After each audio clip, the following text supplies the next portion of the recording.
Pampanga, ngayong December 16, alas 5 ng hapon, dito sa CLTV.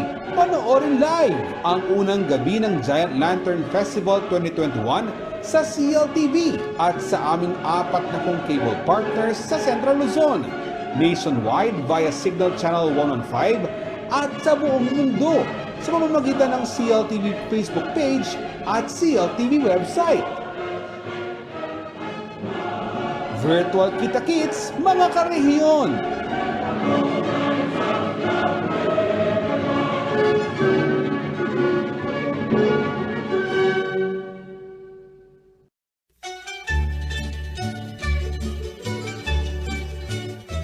Ako yung museum guide na ning Museum of Philippine Social History ay at Chukeni King Paminton Mansion. Yung museo ngayon ni magdaki ang kebalwan dikil king amlat pamalenan darang Pilipino.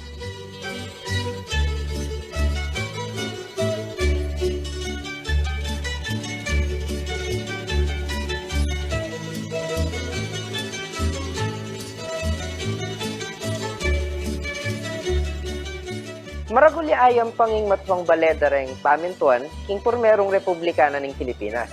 Menok na nga niya keti Emilio Aguinaldo, anya ke ni de Pegma Sosyan, king pormerong anibersaryo na ning independensya o katimawa na ng Pilipinas kareng Espanyol, anyang banwang 1899. Dening collection kening Museum of Philippine Social History, mamiyalang storya kareng miyaliwaliwang Pilipino. Manibat king karelang piblas, tama ng kabyasnan, kalalangan, gelingan.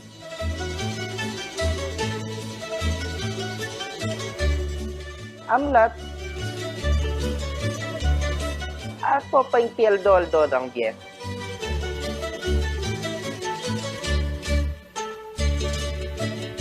Yaku Aaron Gerland Dalusong Rivera, Kapampangan po at Tagmaragul Kuiti, paulin ning maulagayang ayampang naning labot Kapampangan.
Narito na ang mga malalaking balitang Central Luzon ngayong araw.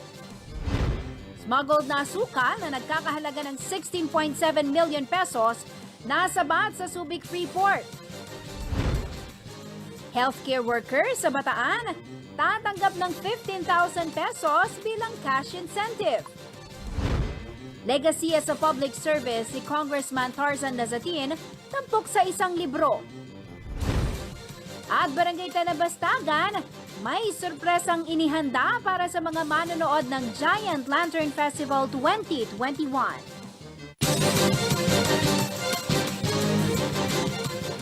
Magandang gabi karehiyon. Ako po si Jennifer Salenga. Oras na para sa mga may init na balitang Central Luzon.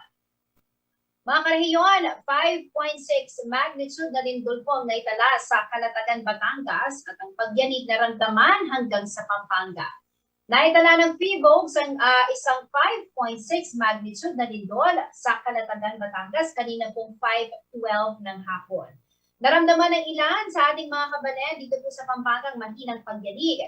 Ibinahagi naman ng ilang netizens ang kanilang lokasyon kung saan naramdaman ang lindol. Ayon po kay Jeremy Esmeralda, mahinang pagyanig ang naramdaman sa Dasmariñas, Cavite. Gayun din po sa Bacoor, Cavite. At sabi ni Jerome Cama, siya po ay nakaramdam ng pagkahilo dahil sa pagyanig na yan. Si Jocelyn Laksa, Ramdam din ang lindol sa Natividad, Guagua, Pampanga. Si Cristel Almario, ramdam din po o naramdaman din nila ang mahinang pagyanig sa Arayat, Pampanga. At ang sabi po niya ay keep safe sa lahat. No? Si Julie Salud de Guzman at Kihok, naramdaman din daw ho nila ang lindol sa kanilang lugar sa May Florida Blanca. Gayon din po sa Masantol, Pampanga. No? Nag-message din po sa ating Facebook si Lewar Santos. Sa Batangas, naramdaman din daw po itong pagyanig ni Juliane Pomoseno. Marami po sa ating mga kababayan ang nagkomento at naramdaman itong epekto ng lindol na yan. Mag-ingat po tayo mga karehiyon at magantabay po ng karagdagang update dito sa CLTV at sa Philippines. Samantala, sa ibang balita, nasabat ng Bureau of Customs sa Port of Subic ang nasa 16.7 milyong pisong halaga ng refined sugar na idineklarang flood mops at trash bags. Ayon kay BOC Port of Subic District Collector Marites Marti, nakatanggap ang kanilang opisina ng impormasyon na may shipment na naglalaman ng asukal taliwas sa nakadeklara sa dokumento. Kagad ipinagbutos si Marti ng issuance ng Pre-Lodgement Control Order o PLCO laban po sa shipment. Kabilang dito ang 14 na unit ng 20-footer container vans. Lahat ay nakapangalan sa Multi-Subsonic Marketing Company.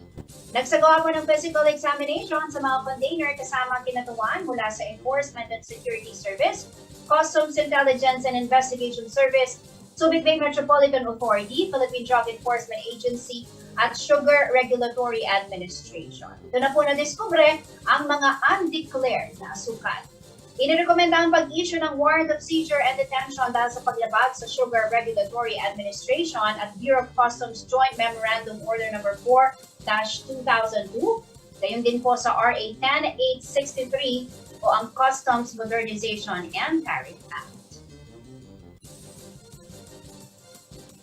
Samantala, dahil sa pandemya, naging limitadong operasyon ay ilang non-government organization na nagbibigay ng libreng operasyon para sa mga kababayan natin na may cleft lip o bingot. Dahil dito, nakiisa ang Philippine National Police Regional Office 3 sa paghahanap ng benepisyaryo at ang pagkakaloob ng libreng transportasyon para sa kanilang mabilis na medical operation. May balita si Paulo G. Santos.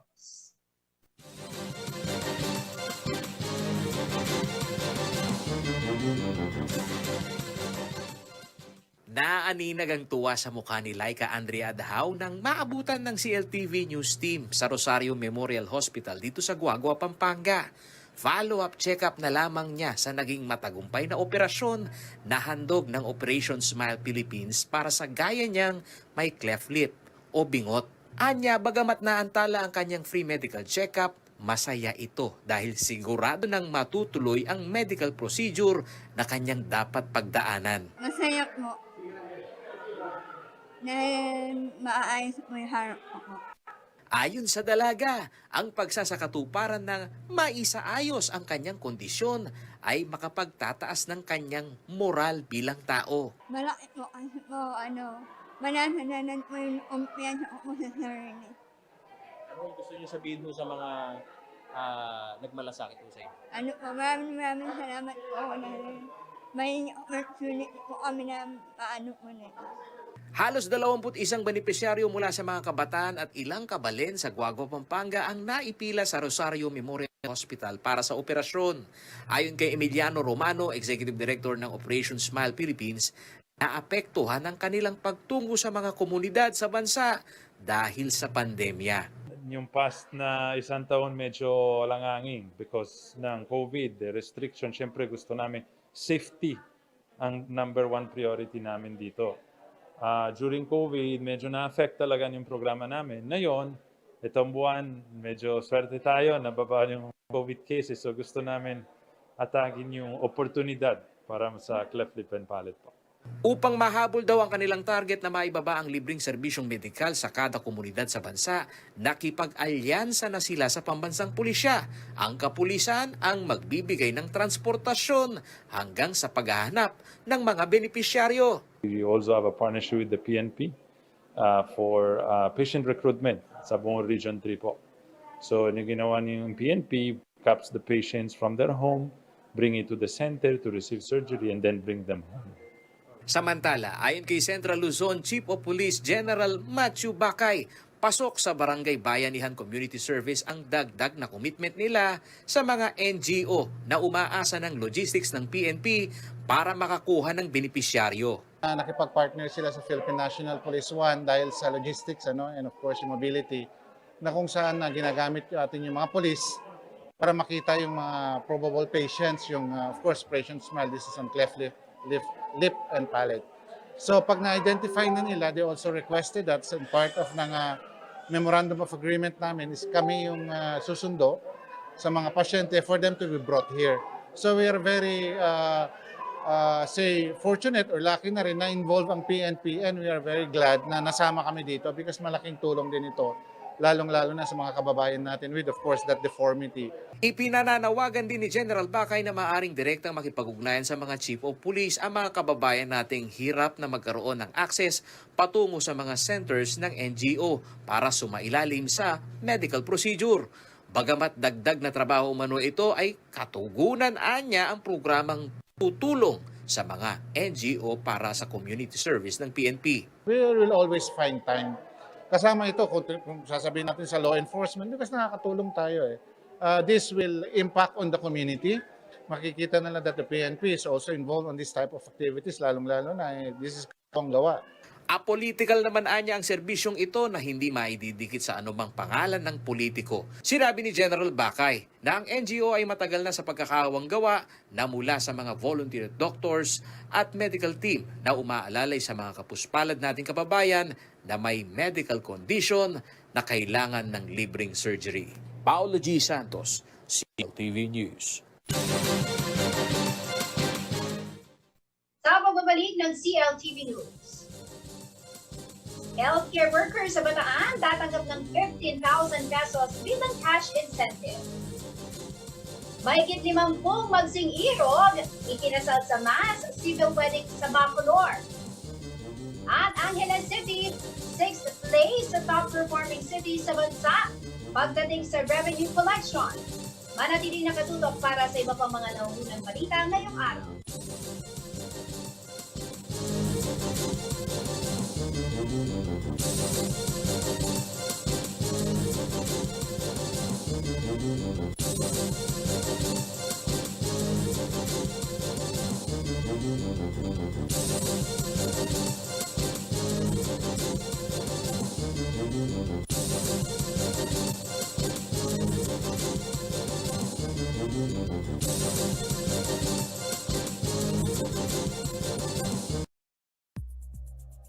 This program was brought to you by Shore 360.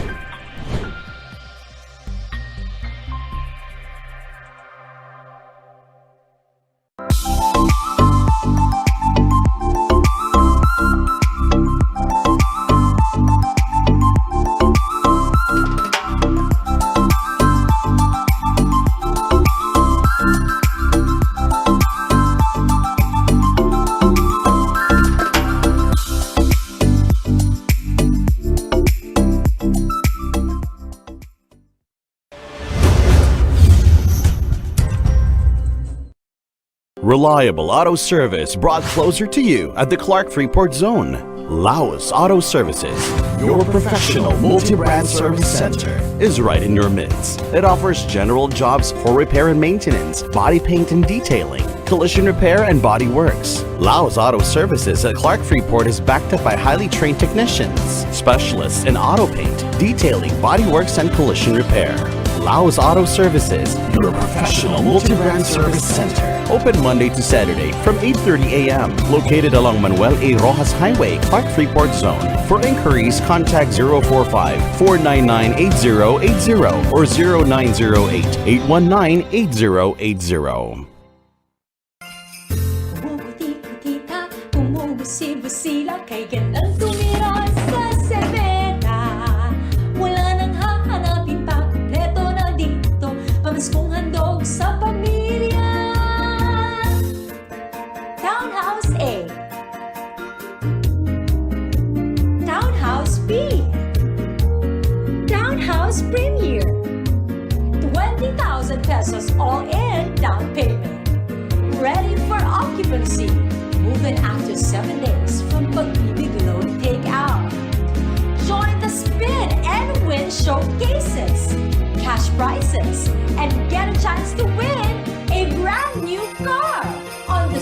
22-2021. Ano pa ang hinihintay ninyo? Why rent if you can buy your dream home? In Westchester, we build homes for the Filipino family.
Ang programang ito ay hatid sa inyo ng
Nagbabalik ang CLTV News. Bilang pagpapakita ng pasasalamat sa kanilang serbisyo at sakripisyo, inanunsyo po ng Bataan Provincial Government ang pagbibigay ng 15,000 pesos incentives para sa mga healthcare workers sa lalawigan. Ang samahan naman ng mga medical frontliner patuloy nang hinihikayat ang mga Bataenyo na tumanggap ng COVID vaccine upang hindi na maulit pa ang coronavirus surge sa probinsya. Si Reniel Bawid ang may report.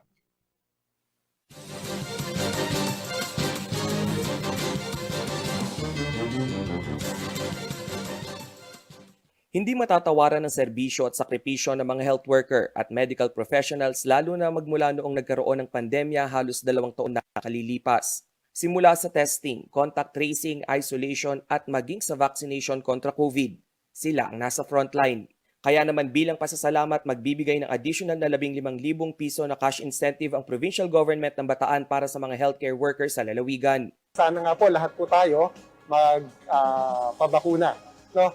Hindi po namin iuunahin ang aming mga sarili kung kami po ay natatakot dahil sa hindi magandang epekto nitong bakuna. No? So, sabi nga, we should know how to take the risk and this is a good risk. Patuloy naman ang pagbuti ng COVID situation sa lalawigan. Ang COVID tally na minsang pumalo sa 5,000, nasa 65 aktibong kaso na lamang sa kasalukuyan. Kaya naman sa paglabas ng bagong variant of concern na Omicron, patuloy ang panghihikayat ng Provincial IATF na magpabakuna na ang lahat ng pasok sa eligible vaccine population. Yung ating pong pagpapasalamat sa ating healthcare workers, bibigyan po natin sila ng additional incentive na 15,000 pesos para sa ating healthcare workers. Sa hanay naman ng mga frontliner, asa 10,000 bataenyo na ang naturukan ng COVID booster shots. Lampas kalahating milyon naman ang naturukan ng first dose habang 392,284 ang fully vaccinated. Higit 100,000 mamamayan ang target pang maturukan ng second dose upang makamit ng lalawigan ang herd immunity. Ongoing na rin ang vaccination sa mga kabataang edad 12 hanggang 17 anyos at mga buntis. Sa kabila ng bahagyang pagluwag ng quarantine restrictions, hindi naman inalis ang border control checkpoint sa Bataan. Kabilang sa mga requirement upang makapasok sa lalawigan ang mga sumusunod: vaccination card, health at travel documents, at maging identification card. Rainiel Pawid, CLTV News. Kasunod ng pagbaba ng bilang na aktibong kaso ng COVID-19, nagsimula na rin manumbalik ang ilang pre-pandemic events sa bayan po ng Bacolor, Pampanga. Nitong ikalawang linggo ng Disyembre, naikasal na ang 56 couples na napurnada ang pag-iisang dibdib dahil sa kaliwat nga ng restriksyong dala ng pandemya. Ang local tourism sa lugar, unti-unti na rin umanong pinahihintulutan, ayon po yan sa local IATF. Nagbabalik si Rainiel Pawid.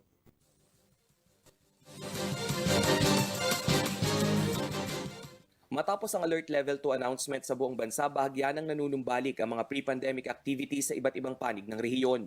Sa Bacolor, Pampanga, nagsagawa na ng civil mass wedding para sa 56 couples na napurnada noon ng kasal dahil sa mahigpit na restriksyon nitong mga nakaraang buwan. Subalit iba yung implementasyon pa rin ng minimum health standards ang ipinatupad ng local IATF. Kailangan naka-face mask at mag-ingat pa rin tayo. Ito na kasi isang programa natin, kaya lang natin ito dito. This is a program. Nakita mo na yung lugar, ginawa natin sa gym ng Dabsu. Pamilya, matatag yung bayan. Pag masaya yung pamilya, masaya yung bayan. Kailangan talaga family-centered ang ating governance. Sa kabilang banda, nasa 30 inland at farm resort sa Bacolor ang compliant na sa safety protocols. Batid ng LGU na sa hirap ng buhay, kinakailangang balansin ang community health situation at ekonomiya. Ang local tourism ang isa sa bentahe ng Bacolor upang makapag-generate ng trabaho. Sinabihan ko yung IATF nating lokal, yung ating kapulisan na mag-monitor sa mga resorts na yan. Hindi naman pwedeng ito'y open. Kailangan talagang ito'y higpitan pa rin at bantayan. Para nang sa ganun ganda nga ng takbo na ng IATF ngayon. Nakikita natin halos walang COVID. So kailangan ipagpatuloy natin ang laban na to. Simula December 9 ay wala nang naitalang bagong COVID-19 case sa Bacolor. 5 araw na rin simula nang mag-back to zero ang kanilang active COVID cases tally. Ang main campus din ng Don Honorio Ventura State University sa Bacolor na mahigit 40,000 mag-aaral, pinaglaanan na ng COVID vaccine ng provincial government. Umarangkada na rin ang pediatric vaccination para sa mga kabataan na posible nang mag-face-to-face class sa susunod na school year. Rainiel Pawid, CLTV News. Inilala ng Bureau of Local Government Finance ang lungsod ng Angeles dahil sa epesyenteng koleksyon nito ng buwis. Muli namang giniit ng city government na walang pagtaas ng buwis sa syudad kundi higit pang paghuhusayan ng kanilang revenue collection. Narito po ang report. Napabilang ang Angeles City sa top 10 performing cities sa bansa kaugnay ng magandang pangongolekta ng locally sourced revenue o kita. Nakuha ng syudad ang pang-anim na pwesto na may 130.9% collection efficiency ayon sa Memorandum Circular No. 031-2021 ng Bureau of Local Government Finance. Sa nasabing memorandum, ang locally sourced revenue o LSR ng Angeles City ay umabot sa mahigit 1.4 million pesos. Lampas pa ito sa target na 1 milyong piso. Ayon kay Mayor Carmelo Pogi Losatin Jr., resulta raw ito ng sipag at pagsisikap ng City Treasurer's Office sa pangunguna ni Juliet Quintaat. Kasabay nito, muling binigyang diin ni Losatin na walang pagtaas sa business tax at real property tax sa syudad. Sa halip, ipatutupad ang strikto at tamang koleksyon upang mapataas ang budget ng syudad para sa social services. Naniniwala raw ang alkalde na hindi kailangang magtaas ng kolekta sa buwis. Ang kailangan daw ay tamang enforcement ng koleksyon. Sa bahagi naman ni Kinsaat, consistent daw ang syudad sa pagiging top-performing cities at ang pagkilala ay kanilang ipinagmamalaki at ipinagpapasalamat dahil sa technical assistance na rin ay binibigay ng Bureau of Local Government Finance.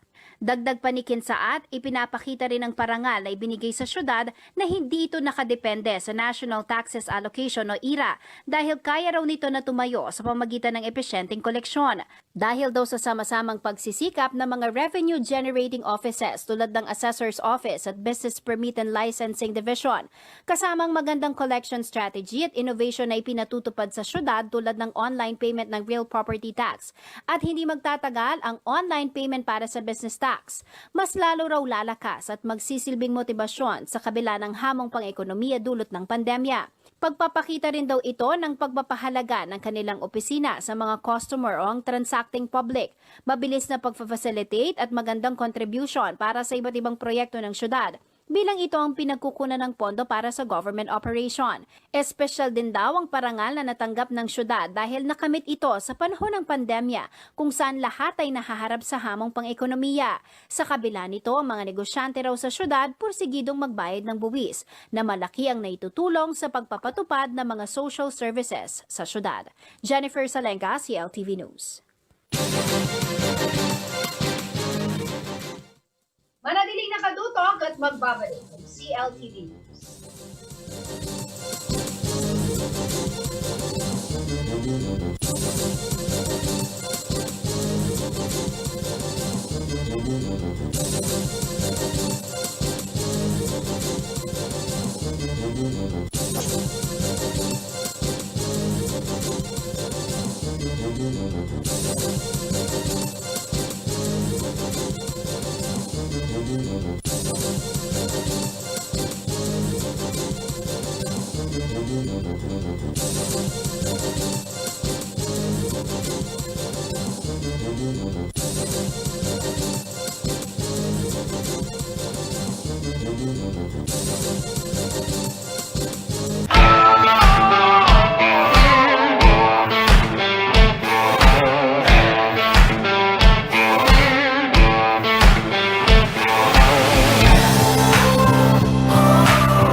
Ang wasto at regular na paghuhugas ng kamay ay ang pinakamabisang paraan para makaiwas sa COVID-19. Sundin lamang ang mga simpleng hakbang. Hugasan ang inyong mga kamay gamit ang sabon at tubig. Kuskusin mabuti ang inyong mga kamay. Magsimula sa palad hanggang sa pagitan ng mga daliri at likod ng kamay. Gawin ito sa loob ng 20 segundo. Panlawang mabuti ang inyong mga kamay at patuyuin ito gamit ang malinis na tuwalya. Laging tandaan, ang tubig ay sandata laban sa COVID-19. Ugaliing maghugas ng kamay sa wastong pamamaraan. Ang paalalang ito ay hatid sa inyo ng Prime Water.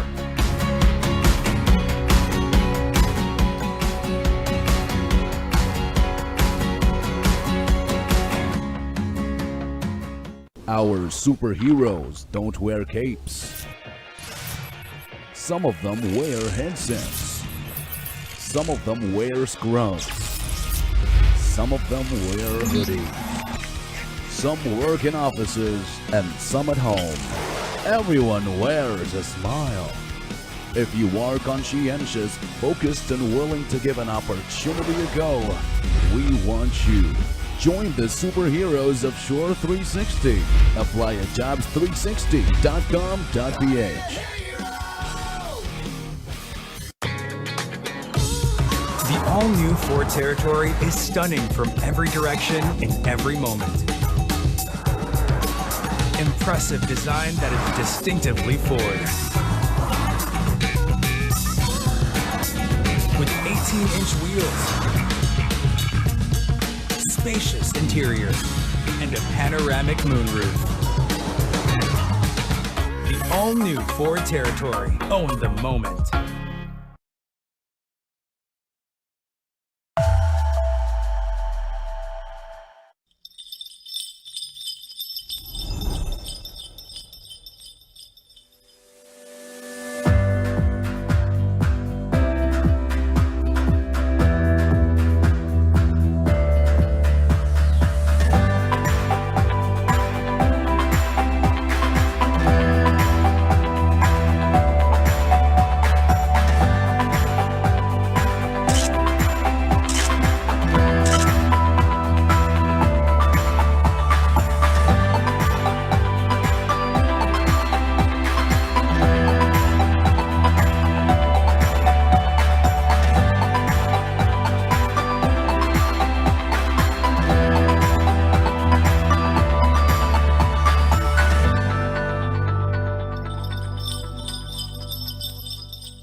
Anyang Marcalpa Farmlands, Quezon, Pampanga. May giyang libangan da ring anak a Kapampangan o maski na ring mga tuwa na mandakap lang insekto kaya rininguran. Kay bat, luto de ang kanan. Kanita, sobrala karakalketi. Ing pamandakap insekto taga nang maka-enjoy ampong exciting kasi makatok nang la underground. Bang kanitang arakap mula, kailangan mong gamitan ng gamat mo. O, atin na kang idea kingamon nun ko. Ay wa, in kamaro o mole crickets. Kareng Kapampangan, considered ang delicacy. Dakala, patse kauran, ang pumabasahing gabon. King August, September. Keti Pampanga, ating papingbalay na mag-celebrate Kamuro Festival, ing magalang. Manyaman taga ng mga exotic foods, lalo na't aliwaliwang luto, ing malyari mong gawan Kenny. Malyaring adobo, malyaring yalo meking bringi, at miyayaliwa pa. Aliwaya taga na yung Kapampangan ikakabalen, atakan mo na ba yung kamaro? Nung halipa, subuknan mo uling siguradong metong mo yung sakyan mo. Kanyaman!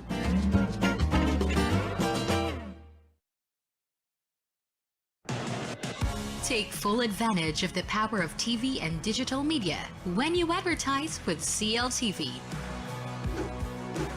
Through CLTV, you can now have your very own TV commercial for your business at a reasonable cost. And not only is your business authenticated by a reliable and trusted TV station, you can also reach our captive audience through CLTV's various digital media platforms at the same time. Contact us to avail of these exciting advertising opportunities.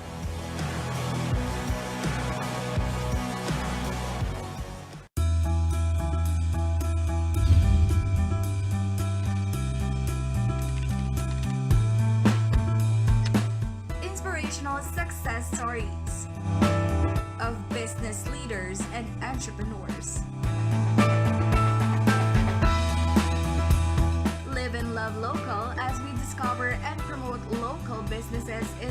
region. Out with business as usual, in with business unusual. Join me, Colette Hanson Nizon, every Wednesday, 7 p.m. only here on CLTV.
Ang programang ito ay hatid sa inyo ng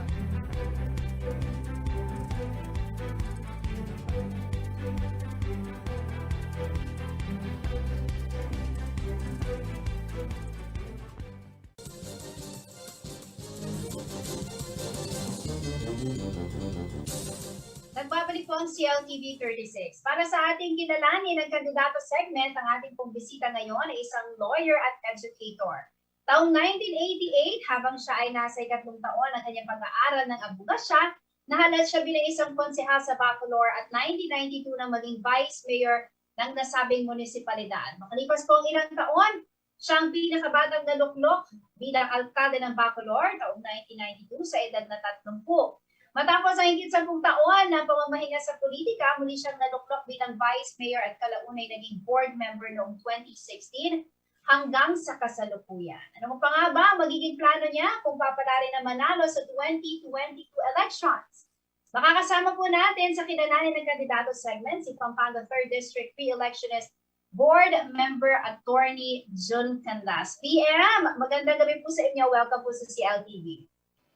Magandang gabi no, sa lahat po ng tagapakinig ng CLTV, tagapanood, Jennifer at sa lahat ng mga kasamahan. No? At good evening.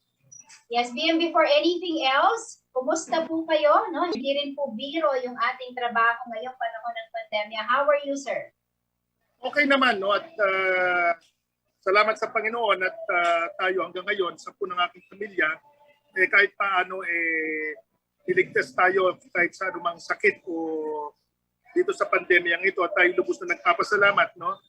Sa lahat ng mga kawani ng pamahalaan, lalong-lalo na sa ating provincial government, sa pagtutuo ng pansin, no? Lalo na sa mga vaccination programs natin.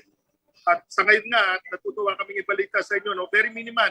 Nag-usap nga kami ni Governor kanina, parang 1 or 2 cases lang tayo today. No? So hopefully this trend of less infections pagpatuloy para naman kahit paano maibsan ang paghihirap ng ating mga kababayan.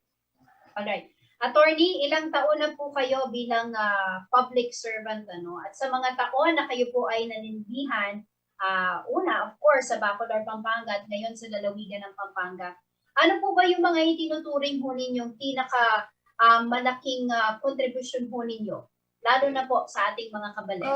Basta sabi ko naman, no, from the time I was elected as a provincial board member up to this present time, ay palagay ko ay nagawa ko naman ang aking tungkulin bilang halal na mambabatas dito sa probinsya. So I took an active role in the formulation of the various policies, strategies ng provincial government, lalong-lalo na sa budget process natin na kung saan ay naging malaki ang ating partisipasyon para sa ganoon ay masigurado yung mga kaukulang mga proyekto na magbibigay kalakasan, kakayahan sa ating mga kababayan ay mabigyan ng tuon, no? Mapasama sa ating mga priority programs ng ating pamahalaan. At patuloy natin ginagampanan ng ating tungkulin, no? Bilang isang public servant. Sa katunayan tayong principal author ng ordinansa natin na nagbigay ng amnesty no, sa mga real estate taxes natin sa buong probinsya. At ngayon tayo din ang principal author nung nakasalang na sa first reading ang isang ordinansa na naglalayon na mabigyan ng tax relief ang lahat ng mga taxpayers natin ng mga homeowners dito sa buong lalawigan ng Pampanga.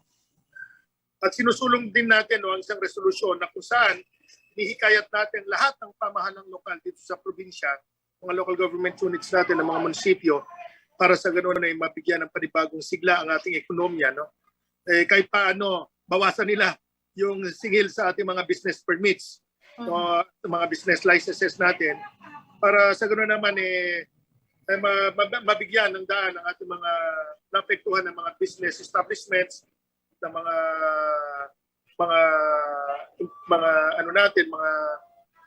negosyante, no, na kahit paano if they want to start their business anew, they will be assured that they will be supported ng mga local government units by way of less taxes, no. Ihikayat natin mga local government units sana naman, no, at this stage of the pandemic, so as to encourage businesses, no, para magkaroon ng mga masiglang negosyo, huwag muna magtaas ng mga buwis. No, yan ang isa sinusulong natin. So, no, hopefully, mabigyan ng panibagong sigla lahat ng mga basic services natin this coming years to come. No? And hopefully, mabigyan daan pa rin ng ating mga distrito kung gusto nilang makapanalbihan ang isang ordinaryong abogado na kagaya natin. Kasi tingnan ko naman sa malawak nating eksperyensya at sa prinsipyo natin na people empowerment, parati ang ating prinsipyo sa panunungkulan. Pagbibigay kalakasan sa mga mamamayan by way of providing the basic services that the province can provide and providing funding sa mga priority programs ng pamahalaan. Basically tayo ay chairman ng Committee ng Agriculture, kaya binibigyan tuon natin ng pansin ang lahat ng sektor ng agrikultura, hindi lamang sa aking distrito, kundi na rin sa buong probinsya. So yun, Jennifer, ang gusto nating ipagpatuloy kung mamarapatin ng ating mga kadistrito at nanaisin na isang kagaya ko na ang tanging adhikain sa buhay, ang fulfillment ko kasi bilang isang public servant ay kung may ibsan, no, yung pamumuhay at mabibigyan ng kalakasan, kakayahan ng ating sambayanan. That gives me fulfillment more than anything else. If my province mate and my constituents dito sa 3rd districts ay tunay na magiging empowered sa kanilang mga pamumuhay. Yung po mga nabanggit ninyo, no, maganda yung plano ho ninyo para, of course, nasa panahon pa rin po tayo, attorney, ng pandemya at maganda na ibigay po natin yung suporta na kailangan ng ating mga negosyante na apektado rin, no, because of the pandemic. Pero ito pong panahon na ito, it's a learning experience for all of us, no? Pero kayo po bilang isang mambabatas, no, sa lalawigan po ng Pampanga, ano po, attorney, yung mga nakita po ninyong problema ngayong panahon na ito na sa tingin po ninyo kailangan tutukan, kailangan po mabigyan ng solusyon through a legislation? Ano po yung mga lessons na natutunan po natin in this time of pandemic na kailangan po natin bigyan ng pansin, no? Bigyan ng prioridad? Kung sakali po kayo ay magpanari. Sa lahat ng mga pagkakataon, hindi lamang sa panahon ng pandemya, kailangan talaga magkaroon tayo ng pagkakaisa. No? Unity of purpose, saka bilis kilos, ika nga. No? Dito sa pandemya kasi, no, we need really to act fast. Kailangan mabilis tayong kumilos sa pagbibigay ng mga serbisyo. Sa pagbabakuna, kailangan talaga mabilisan yan. No? At sa paglulunsad ng mga programa pangkabuhayan, kailangan mabilis din ang kilos natin dyan. Kaya nangangailangan talaga ng masusing pag-aaral, no? Simula sa barangay level hanggang municipal, hanggang sa provincial level. No? We really need to know, no, the problems of our people, kumpisa sa barangay, sa munisipyo, and make use of the available resources natin. No? Ika nga, sabi nga natin, judicious use. Yung gamitin natin yung at mga resources natin, yung mga pondo natin, yung mga kagamitan natin sa mga akmang mga programa, akmang mga serbisyo para walang masayang. So during these times of the pandemic, really, ay kailangan talaga, no? There is no time really for us na magtamad-tamad. Kailangan talaga magsipag. Doon naman talagang parating aming panuntunan ever since na ako'y mahadal bilang isang public servant when I started at the young age of 22, from the time I was elected mayor of my town in the town of Bacolor, at hanggang ngayon sa kasalukuyan na tayo board member. No?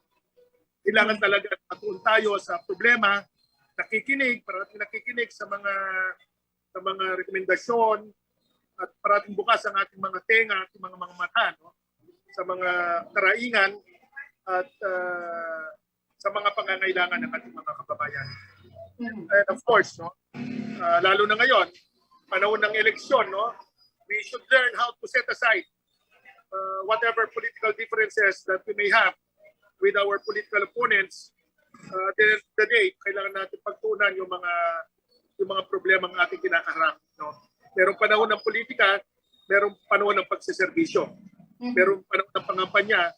So at this time, no, we should still continue to concentrate on the things ahead of us, yung mga problema ang ating kinakaharap, yung mga programa ang ating dapat ilunsad. No? So araw-araw yan. Kahit tayo nangangampanya, huwag kalimutan yan. Yes. Opo, BM, kayo po ay aktibong sumusuporta sa kandidatura, no, para sa pagkapangulo ni Manila Mayor Isko Moreno. Bakit po siya yung napili po ninyong suportaan? At sa tingin po ninyo, ano po ang magiging epekto po nito sa kandidatura niyo? Tayo naman nakita natin, no, yung mga ginawa ni Mayor Isko Moreno sa lungsod ng Maynila. Ika nga, sabi ko nga, kung yung mga nagawa ni Mayor Isko Moreno ay magagawa natin sa buong bansa, napakaganda, di ba? Yung housing program niya, no, ibig sabihin, nakita mo yung mga condominium, no, yung mga pinapatuyo na sa mga mahihirap, mabilis ang pagkilos niya. Ika nga, sabi niya, yung mga hindi natitikman na mga pasilidad ng mga mahihirap, gusto ko maranasan at matikman nila. Yun ang prinsipyo ni Isko, no? The things and the facilities and the services that the poor have not enjoyed, no, sa tingin niya, through government effort, through government funding, kahit paano mapatikman yung mga serbisyo, kagaya ng mga magagandang hospital services. Kaya nakita nyo naman yung mga hospitals niya sa Maynila. So imagine yung quality, no? Yung bagong gawang tayo sa Maynila, St. Luke's ang standard. Yung mga eskwelahan na pinapatayo niya, no? Singapore standard. Ika nga yung mga public schools na kung saan ako nakapag-aral, sabi niya, gusto ko yun maging kahalintulad ng standards ng Ateneo, ng Lasal. So imagine kung ang lahat ng mga nanunungkulan kagaya ni Isko Moreno na yung pondo ng gobyerno ay gagamitin para maiangat ang antas ng pamumuhay, ang antas ng kakayahan, no, ang antas ng edukasyon, ang kalidad ng serbisyo sa kalusugan, palagay ko magiging maganda ang katayuan ng bansa natin, no? Alright. Imagine, and Isko has exemplified, no, yung kakayahan, ano, yung magiging epekto ng kakayahan ng isang panungkulan. At maliban dun sa naniniwala tayo sa kakayahan ni Isko Moreno, no? Naging kaklase ko kasi yan, no? Pareho kami nag-aral sa Harvard University, sa Harvard Kennedy School of Government, na kung saan ang tanging pinag-aralan naman natin doon kung paano natin mapapahusay ang ating paninilbihan. At sa tingin ko naman yun ay nagagamit. Ni Isko Moreno ngayon, kasi isa-isa sa mga pinag-aralan namin nung kami nasa Harvard University, yung response dito sa isang pandemya, no? Angkop na angkop yung mga napag-aralan namin doon isa sa mga subjects namin doon yung crisis management. And I think we really need a crisis manager and a crisis president at this time. And I do believe that in as much as we want to hear is more, the one. Apo. In as much as we want to hear more from you po, lalo na sa mga plataforma ho ninyo, kulang po ang ating oras. But anyway, imbitahan po namin kayo muli, no, para po sa isa pang panayam, no, para malaman po ng ating mga katulian kung ano pa po ang plano ho, no, ni board member Canas. Maraming salamat po sa inyong oras, sir. Good luck po sa inyong candidacy. Thank you, and hopefully we could have more time, no, para sa ganoon lalo nating mapag-usapan, no, ang lahat ng ating mga plano. In so short time, hopefully, Yes, bigay natin mga general ideas, no? Kasi katunayan nga, nandito ako, nagsusumba ako, no? It's one way of, it's one way of knowing, no, yung pulso ng mamamayan. Parati naman Maraming salamat. your feet shall always be on the ground, no? Yes, sir. Again, good luck po sa inyong kandidatura sa May 2022 elections. Mga karehiyon, si Pampanga 3rd District Re-election is board member attorney John Latlas. Thank you, Jennifer. God first tayo. God first. You're welcome, sir. God bless you po. Samantala, sa ibang balita po tayo, isinapubliko na ang isang aklat na tumatalakay sa naging legasiya sa serbisyo publiko ni dating Angeles City Mayor at dating Pampanga 1st District Representative Carmelo Tarzan Lazatin Sr. Pinamagatan nitong Com Tarzan Lazatin, a public life na isinulat po ng batikang journalist na si Bong Lacson at inibimbag naman ng Pampanga Press Club. Ang mga naging eksena sa book launching, silipin natin sa ulat ni Paulo G. Santos.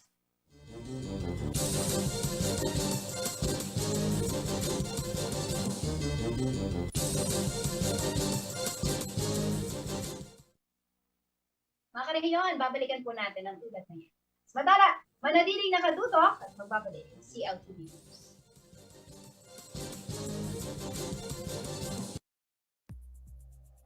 This program was brought to you by Shore 360.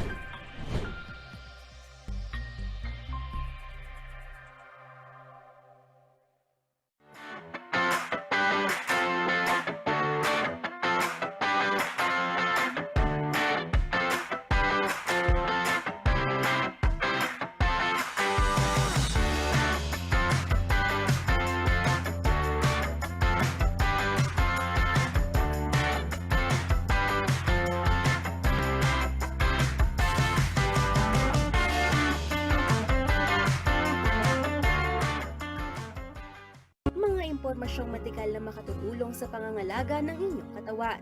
Dagdagan ng inyong kaalaman sa tulong ng mga health experts mula sa Philippine Heart Association Central Luzon. Let's Talk Heart to Heart, tuwing Sabado, alas 8 ng gabi, dito lamang sa CLTV.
Maraming pagbabago ang dulot ng COVID-19 pandemic sa ating buhay. Kasama na rito ang pananatili sa bahay at paglabas lamang kung talagang kinakailangan. Ngayon, bahagi na ng ating kasuotan ang face mask kapag lalabas ng bahay. Huwag kalimutan na magdala ng alcohol o sanitizer upang mas madalas makapaglinis ng kamay. Sundin ang mga panuntunan ng pampublikong sasakyan, lalo na ang physical distancing. Kahit sa pamilihan, dapat ring sumunod sa new normal. May mga lugar din na kailangang magrehistro para magamit sa contact tracing. Kung maaari, subukan ang mga contactless transactions tulad ng online banking, online payment o kahit online shopping para hindi na lumabas ng bahay. Huwag kalimutan ang mga natutunan dahil ito ang ating sandata para mas maging handa sa new normal.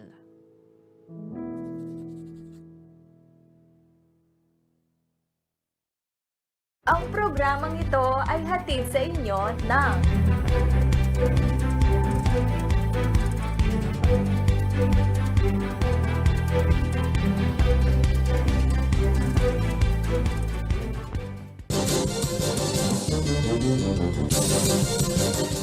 Nagbabalik ang CLTV News. Isinapubliko na ang isang aklat na tumatalakay po sa naging legasiya sa serbisyo publiko ni dating Angeles City Mayor at dating Pampanga 1st District Representative Carmelo Tarsan Nasatin Sr.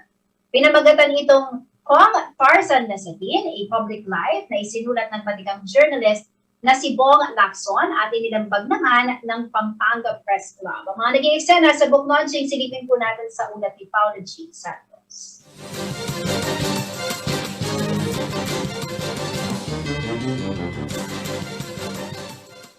Lalong naging makasaysayan para sa pamilya Lasatin at kanilang mga kaibigan at kapartido sa politika ang petsang 12-12. Sa unang pagkakataon kasi, isinapubliko na nitong linggo ang aklat na tumatalakay sa legasiya sa public service ni yumaong dating Angeles City Mayor at dating Pampanga 1st District Congressman Carmelo Tarsan Lasatin Sr. Itinaon ang book launching sa 2nd anibersaryo ng kanyang kamatayan. Ayon sa may akda ng libro na si Cesar Bong Lacson, ito ang pag-immortalize kay Lasatin na malaki ang naging ambag sa larangan ng public service sa Pampanga. Ang alam natin si Mang Tarsan, di nakasalita, nakalagawa, pati yung roots nun nandiyan sa libro, no? Kung paano. Ako, akala ko, alam ko ng marami kay Mang Tarsan dahil for so long time, kino-cover siya.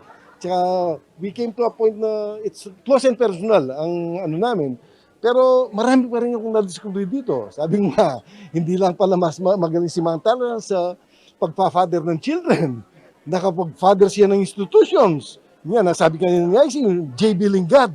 Ang pagkapalangal niyan kay Mang Tarsan. Dagdag pa ni Lacson, layon ng aklat na maituro sa mga kabataan ang mga nagawa ni Kong Tarsan, lalo na sa iba't ibang institusyon sa lalawigan. Siya rin ang nag-ano ng bill for the transformation of the Pampanga Agriculture College into Pampanga State Agricultural University. Siya rin nagpalang bill niyan. Of course, we all know, sa Mabalacat City, siya ang tatay ng cityhood. Kapamilya na raw ang turing sa kanya ni Kong Tarsan. Ito naman ang patutuo ni Clark International Airport Corporation Vice President at Angeles City Chief Vaccine Implementor IC Calagwas. Hindi nawalay sa angkan ng Lasatin si Calagwas na hanggang ngayon nagsisilbing advisor ni Mayor Pogi Lasatin Jr. Anya, matagal na raw dapat na nasimulan ito. Ang tribute daw kay Kong Tarsan ay memorable hindi lamang sa mga Angelenyo, kundi sa unang distrito ng Pampanga. Yung magiging tribute namin sa ambag niya sa unang distrito ng Pampanga. At syempre masaya kami dahil after 14 years na isabuhay namin yung libro. Although, in a way, nagsisisi rin kami, sana nagawa namin ito ng mas maaga, sana nakita niya nung buhay pa siya. Limitado sa naging buhay niya sa politika at serbisyo publiko ang laman ng libro ni Kong Tarsan. Sa pagtatanong ng CLTV News Team kay Calagwas kung may pahina ba ng libro na maglalahad ng sekreto sa karisma at naging diskarte sa kampanya ni Kong Tarsan ang nailimbag. Sagot ni Calagwas, Fortunately, kinuwento namin pero hindi namin talaga ni-reveal. So, pinakamaganda dyan, basahin nyo at read between the lines. Samantala, ayon kay Angeles City Mayor Carmelo Lasatin Jr., ang hiwaga ng branding nila na may puso sa Angeles City ang isa sa tampok sa libro. Hindi lamang daw tumatak sa unang distrito ng Pampanga ito, kundi pati na sa mga Angelenyo. Kung paano siya tumulong sa ating mga kababayan. But the best siguro of the best is how he served not only the 1st District of Pampanga but Angeles City with a big heart. Sangkap din umano ng libro ang transformation ng lideratura ng kanilang political clan mula sa ninunong si Governor Rafael Lasatin. Para kay dating Pangulong Gloria Macapagal Arroyo, ito rin ang isa sa matututunan sa libro kung papaano napanatili ng pamilya ang tiwala ng mamamayan sa kanilang kalidad ng serbisyo publiko. Binanggit din ng dating Pangulo kung gaano kaloyal si Kong Tarzan Lasatin sa partido ng Lakas CMD na kahit noong madilim na bahagi umano ng kanyang karera sa politika, si Kong Tarzan hindi bumitaw sa kanyang mga taga-suporta. Inyang aldoning at yung opposition at magharas na ka na ako, ko linikuan ng Tatang Tarzan. Sa talagang kayabi kay opposition. Kaya maragulin ka na akong pasalamat kaya. Sa salita ni dating Pangulo, si Kong Tarzan ay maibibilang sa mga politikong may tamang asal sa paninindigan sa partido politikal. Para kay Arroyo, ito'y kwento na hindi lamang dapat mabasa sa libro, kundi dapat maisabuhay ng maraming politiko. Hindi lahat loyal. Kaya yun talagang loyal, alam mo na maasahan mo. Hanggang kailan. Kung pag mas lalong nalalaman natin yung mga halimbawa nila Tarzan, di mas lalong makakaalala, mahalaga pala yung asal na yun. Ang libro na Kong Tarzan, A Public Life ay libreng ipinapamahagi ng pamilya. Pinag-aaralan pa umano ang posibleng maging sirkulasyon nito online upang mapalawak ang maabot nito, lalo na sa mga kabataan. Ito'y upang maipaunawa raw sa kanila ang leadership, mantra ni Kong Tarzan na di ta kasalita, da kalagawa. Paulo G. Santos, CLTV News. Alamin naman po natin ang magiging lagay ng panahon bukas mula kay Ginoong Manny Esguera, ang Chief Weather Forecaster ng Pag-asa Florida.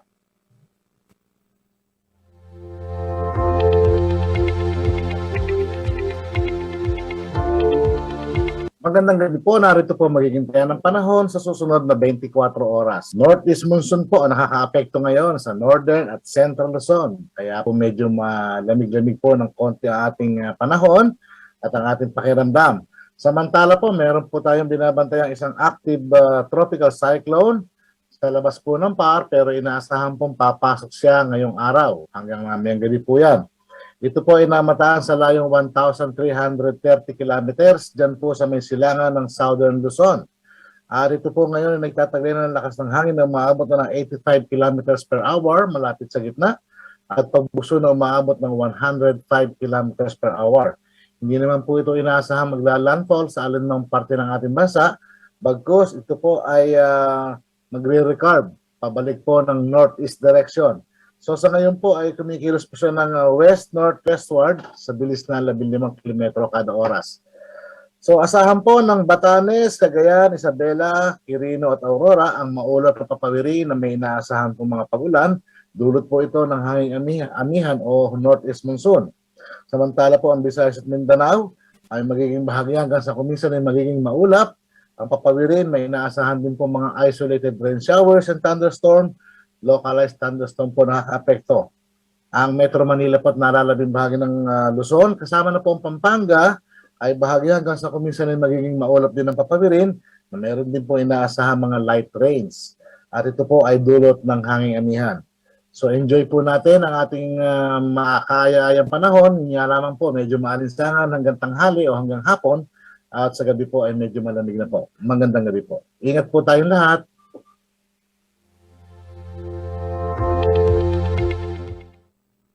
At yan ang balitang nakalam ng CLTV News. Kasama po ang buong pwersa ng CLTV News and Current Affairs. Ako po si Jennifer Salenga. Maraming salamat po mga karehiyon. 12 days na lamang po at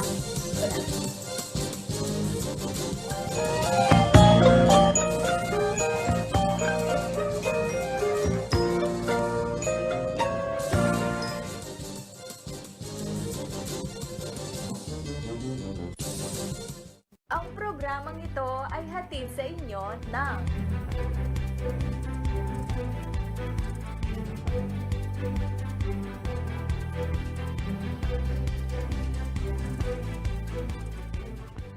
Malapit na! Handa na ba kayo, mga karehiyon, sa mga higante ng Siyudad San Fernando? Sa kabila ng lahat ng pinagdaanan natin sa nakalipas na taon, may makatalang patuloy na naghahatid sa atin ng tuwa at pag-asa. Excited na ba kayong masaksihan ang ligligan ng mga naglalakihang mga parol? Bagamat ipinagbabawal pa rin ang malalaking pagtitipon sa ngayon, huwag mag-alala dahil masasaksihan niyo pa rin ang tanyag na tradisyon ng Giant Lantern Festival ng siyudad ng San Fernando, Pampanga ngayong December 16, alas 5 ng hapon, dito sa CLTV. Panoorin live ang unang gabi ng Giant Lantern Festival 2021 sa CLTV at sa aming 40 cable partners sa Central Luzon, nationwide via Signal Channel 115 at sa buong mundo sa pamamagitan ng CLTV Facebook page at CLTV website. Virtual kita-kits, mga karehiyon!